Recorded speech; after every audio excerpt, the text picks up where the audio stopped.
बिस्मिल्लाहिर्रहमानिर्रहीम। अस्सलाम वालेकुम मेरी बहनों बेटियों, अब आपको मैं एक प्यारे सी चीज़ बताने लगी हूँ। ये उरेब पट्टी लेनी है आपने, पूरी उरेब। और देखें ये कितना पीस चौड़ा है, आधा इंच, इससे ज़्यादा नहीं लेना। अब आपने मैंने यहाँ रख दिया और मैंने ब्रीक डोरी इसको ऐसे किया और इतना मार्जिन रख के मैंने सी लिया। फिर मैंने टूथपिक है ना, उससे मैंने सीधा कर लिया। ठीक है, सिंपल। और मैंने फिर यहाँ एक टांका लगा लिया। टांका आप लोगों के सामने लगा के दिखा देती हूँ, ये लगा लिया। अब इसमें मोती कैसे परोए हैं वो देखिए ज़रा। मैं कि ये तरीका आपको बता दूँ ना, यूट्यूब पे अभी किसी ने नहीं दी वीडियो ये वाली। और मैं आप देखें वो इतने प्यारे हुए मेरे से सच्ची में। ये नहीं चला गया एक, ये तीनों मैं आप लोगों के सामने डालती हूँ। ये देखिए ये हो गया। ये ना कहें कि आपकी कोई जादू कर रही है।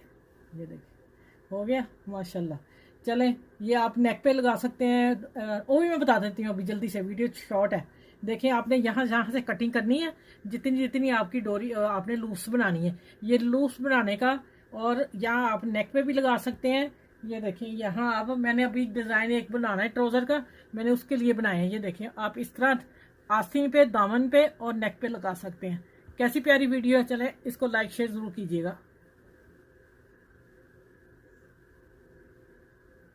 अच्छा, ये ऐसी टिप्स आपको मेरे चैनल पे मैं आप देती रहूँगी, छोटी छोटी बच्चियों को। आपको आपने मेरे चैनल को लाइक करना, शेयर करना, सब्सक्राइब करना और अपना भी ख्याल रखना। मुझे दुआ में याद रखना। इसी तरह मैं आपके लिए प्यारी प्यारी वीडियो छोटी छोटी लेके आती रहूँ। ठीक है, अल्लाह हाफिज़।